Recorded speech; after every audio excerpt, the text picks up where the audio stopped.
On the evening of July 29th, 2023, 28-year-old O'Shae Sibley's life would be sadly cut short. He was a dancer, friend, and loving son. But through an act of hatred and evil, a tragedy was born. After celebrating a birthday at the beach, Sibley and a group of friends traveled to a gas station in Brooklyn, New York, where it all happened.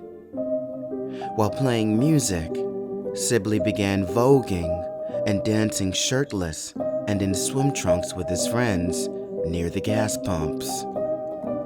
When a group of people walked out of the store and approached them, Sibley, a homosexual male, was verbally assaulted by the group with homophobic slurs. The suspect started recording the scene on his phone and began hurling racist insults at Sibley and his friends, according to prosecutors. Eventually, Sibley and two other friends approached the suspect, who allegedly responded by pulling a knife from his pocket, pointing it, and threatening one of Sibley's friends. Then the suspect stabbed Sibley in the chest, puncturing his heart. Sibley stumbled, falling into the arms of his friend. His friend recalled holding Sibley's wound as blood soaked his hands and clothes, saying he lost the one thing I had closest to my heart. Sibley was eventually rushed to the hospital, where he was pronounced dead.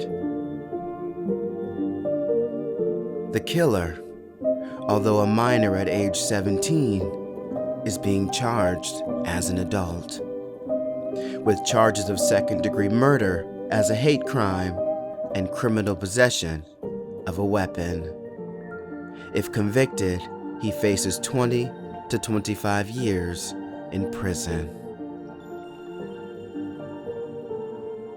A friend of Sibley who was with him at the time of his killing said they murdered him because he was gay and he stood up for his friends. Just pumping gas and listening to Renaissance and just having a good time. I killed O'Shea, and he was just saying, we may be gay, and we listen to our music, and murdered him because he was gay. But he stood up for his friends.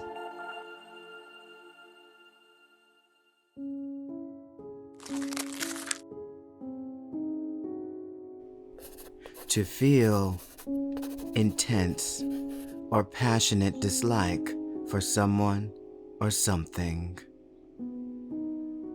Hatred is an emotion that can inspire violence. It's a feeling that everyone's felt and experienced at some point in their life, especially after being betrayed or hurt by someone. Hate can bring the worst out in people.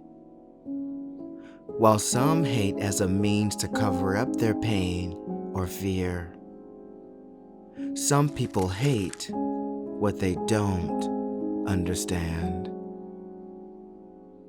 So, why do we spend our time with it? The senseless killing of O'Shae Sibley is the cold reality of hate, the kind that plagues our communities, the kind that consumes people and corrupts them from the inside. A person who walks with hatred in their heart walks in darkness. How can we overcome hate? Put yourself in the other person's shoes. Try to understand where they're coming from. This way, you can empathize and see the situation in a different light. pray to the Lord and ask Him to take this hatred from you. Lay it at the Lord's feet, because hatred not only hurts them, but it also hurts you. As men and women of God, the only hate that's acceptable is to hate the things that God hates. In Psalm 97:10, it says, "Let those who love the Lord hate evil, for He guards the lives of His faithful ones and delivers them from the hand of the wicked." Similarly, in Amos 5:15, it says, "Hate evil, love good, and establish justice in the gate."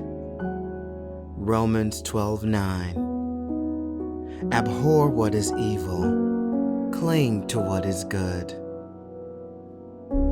Hating evil is a part of loving God and living a righteous life. And the closer our walk with the Lord, the more conscious we will be of hatred and sin. Hatred stirs up strife, but love covers all transgressions.